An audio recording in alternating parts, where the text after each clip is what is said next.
Hey, welcome back to Strategically Styled. I am a woman over 50, and this channel is dedicated to helping you achieve your style goals. And to that end, today we're going to talk about being stylish when you can't be stylish, which means if you are required to wear a uniform or follow some strict dress code requirements and you feel some kind of way about it, then stay tuned. This video is for you.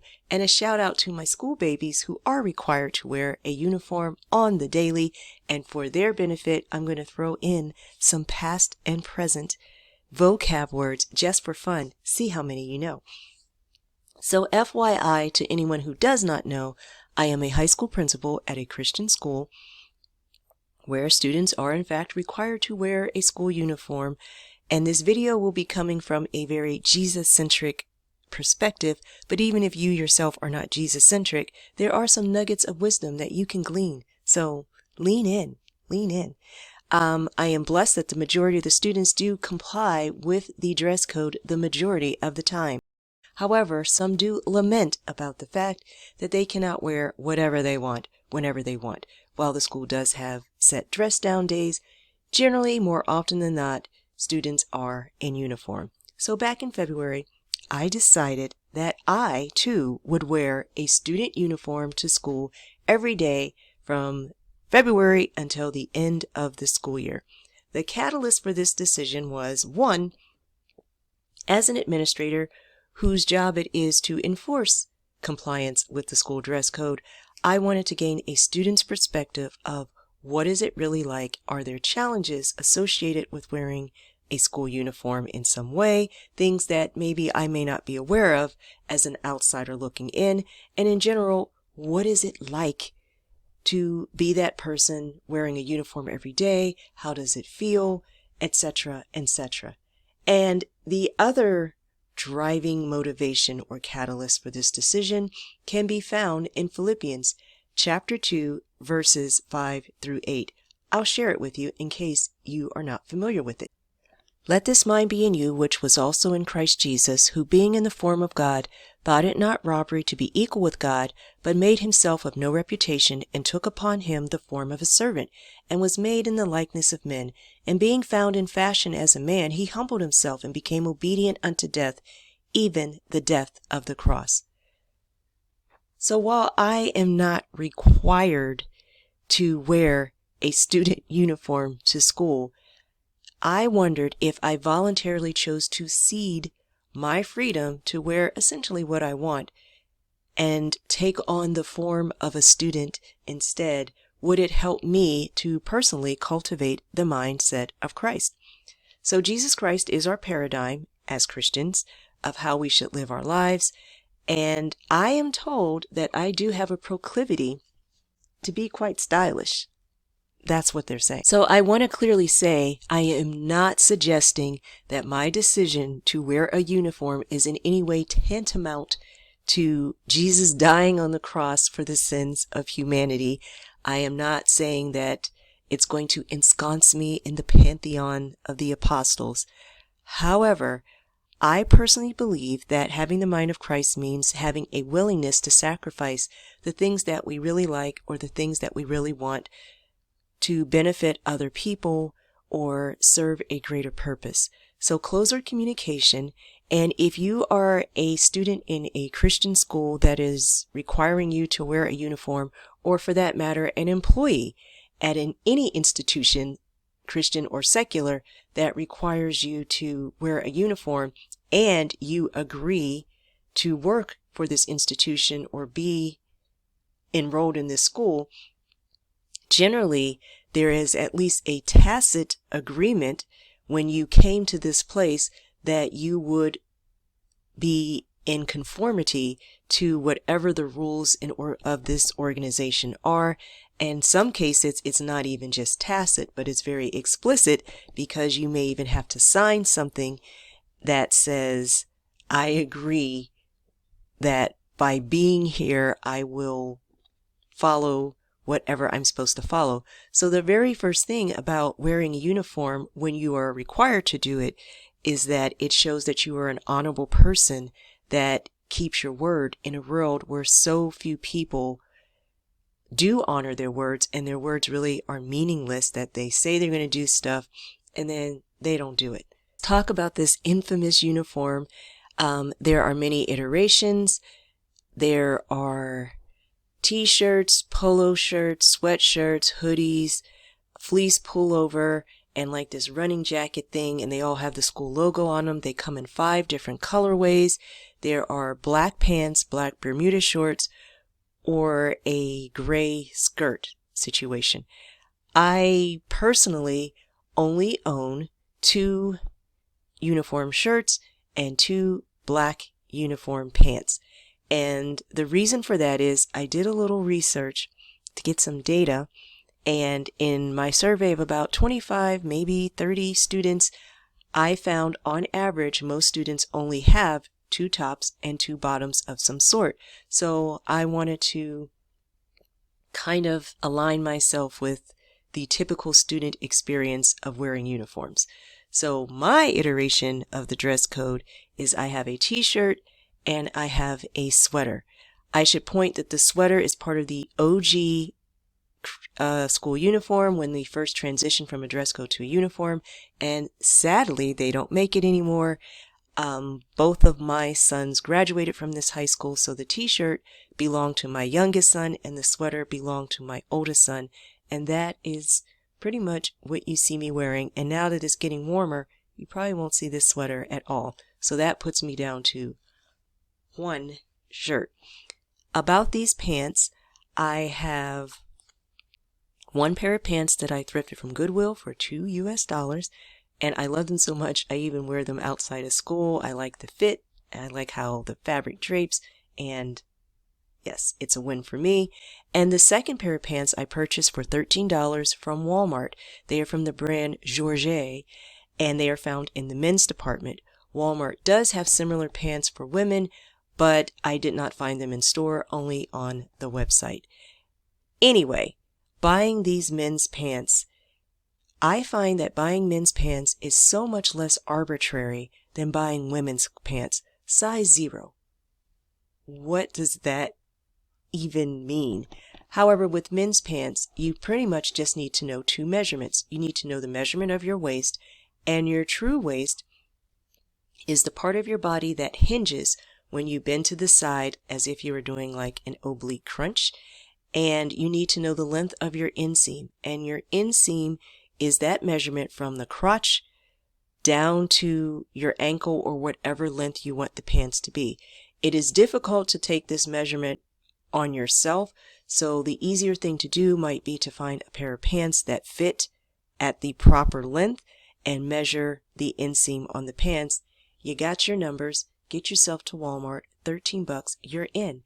Now, with these George's pants, I have to say I am pleasantly surprised, because not only are they affordable and keeping me in compliance with the dress code, but once you wash them, they are amazingly, insanely soft.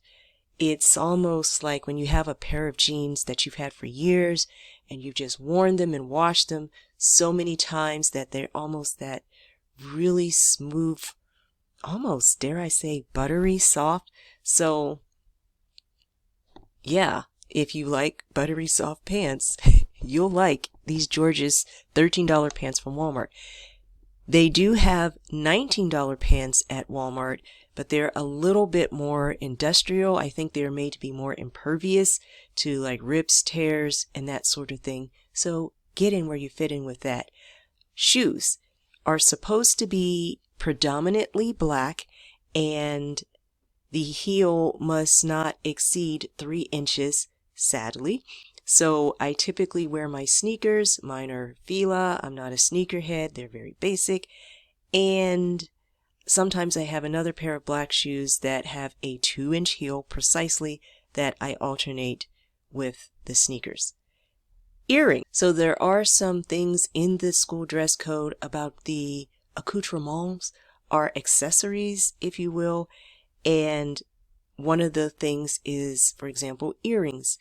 Earrings are not supposed to be more than 1 inch below our earlobes. So, yeah. So I have these cross earrings, which kind of are on brand if you're at a Christian school. However, when I wear them, they are in fact 1.5 inches below my earlobe. So I typically do not wear them to school during this period of time when I am in compliance with the school dress code. Instead, I opt for more petite earrings. These one of the sons gave me for my birthday, and things of this nature. So that is the school uniform. So pros and cons. There are more pros, I think, than cons, but let's get into it. So the first thing is, and this is specifically true in a Christian environment, is that it benefits students who do not have nice clothing to wear or are insecure about the clothes that they would otherwise wear if there was no uniform requirement. Students have come to me over the years, and not just one or two people, but people have approached me privately to say how much they appreciate the fact that there is a school uniform requirement, because otherwise they would be essentially in uniform anyway, because they would be wearing the exact same thing over and over again every single day. The fact that everybody wears a uniform kind of conceals the fact that they just don't have a lot of options in terms of their clothing. Number 2 is unity.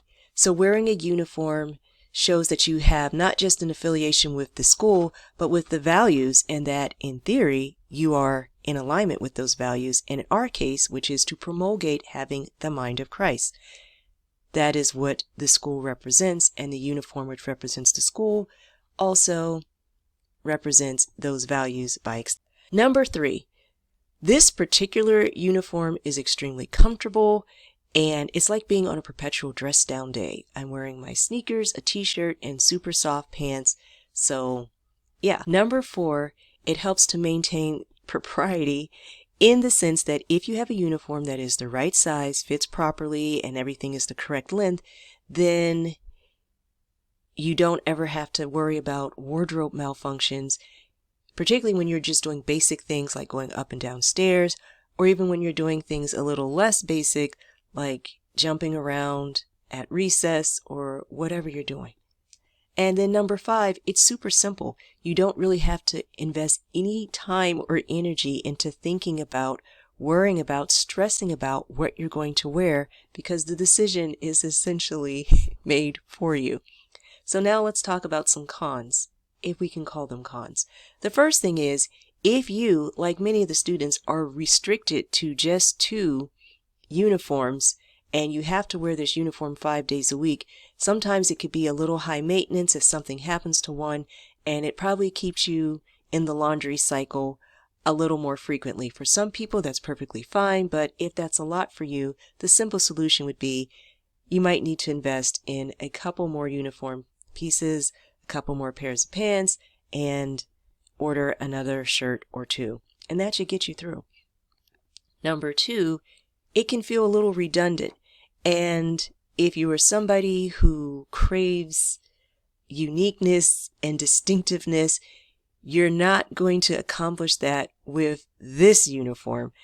And if you're also somebody who's looking for accolades from other people, chances are you're not going to get any when you are dressed as a student. At least that has been my experience. So if you are looking for people for those accolades, maybe not so much. But if you were looking for God to be pleased with you and what you are doing and how you're presenting yourself, that is certainly an attainable goal, and in which case that puts it right back into the pros category, because here you are being honorable, keeping your word, trying to benefit other students, and just doing all the things. And I think that shows that you have the mind of Christ, and I think that makes God happy. And if you have to wear a uniform, I think you could see it as an opportunity. Instead of focusing on what you can't wear, focus on what you can control and what you can do. And even if you may not be able to flex your personal style at your school or at your job, what you can do is show off your kindness. You can encourage other people. You can be super helpful. As Jesus put it in Matthew chapter 5, verse 16, Let your light so shine before men that they may see your good works and glorify your Father which is in heaven. And that would not be impeded in any way by any type of dress code. And quite frankly, letting your light shine before people, it just has nothing to do with clothes, and there is no garment constructed of human hands that can surpass the beauty of having the mind of Christ and letting that light shine. But there is a paradox in all of this. So if you are required to wear a school uniform or a work uniform or whatever uniform on the regular, that means it gives you opportunities to be much more stylish. And here's what I mean. One, you need fewer clothes. Keeping it real, unless you are somebody, you go to school and then you come home and you're going out other places. But how many of us come home from work and we put on our home clothes anyway? You know what I'm talking about. So anyway, it helps you. It means you need fewer clothes. And if you need fewer, that means you can buy nicer things that are a better quality. And here's what I really hope. When you are restricted to dressing how you may not really want to dress 5 days a week, when you get that opportunity to really show up in your civilian clothes and do what you really want to do, do it. What I mean is, don't be that person who's always going on these diatribes about how I can't wear what I really want to wear. And then when you can wear what you really want to wear, you don't wear what you really want to wear. You just default to something, and you're sort of kind of using the school dress code as a scapegoat for the fact that you really don't even know your personal style and what you want to wear in the first place. You know what I'm saying? Don't be that girl or that guy. So make a concerted effort to make choices and experiment and figure out what is it that you really want to wear, and choose the colors that make you happy. Figure out what makes you feel comfortable and confident, and just wear those things on repeat. And let me also say something about jobs and uniforms. If you are aspiring to work at a job where they require you to wear a uniform or follow some kind of dress code that you find demeaning or degrading, that should be a huge red flag, because what that is saying is that they are seeing you not as a human being, but as a commodity. And that also means that when you are working there, they are going to treat you not as a human being, but as a commodity. So you might need to be finding someplace else to work. So I'm not going to go on an endless harangue about dress codes and uniforms. Will I continue to wear a student uniform every day indefinitely? I will probably, going forward, alternate between wearing the school uniform as well as reverting to wearing my old clothes, but I will confine myself to the guidelines that students would have to follow on dress down days. And so that is probably what you will see me wearing in these hallways at our school. But I wonder if there's a little song about following the dress code, particularly if you really don't want to.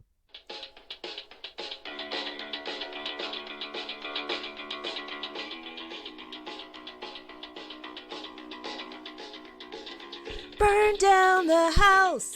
Okay, so that was not the song, but we will end with the song, and thank you for watching, and until we meet again, I hope your day is blessed and stylish. All to Jesus I surrender, all to Him I freely give. I will ever love and trust Him, in His presence daily live. I surrender all.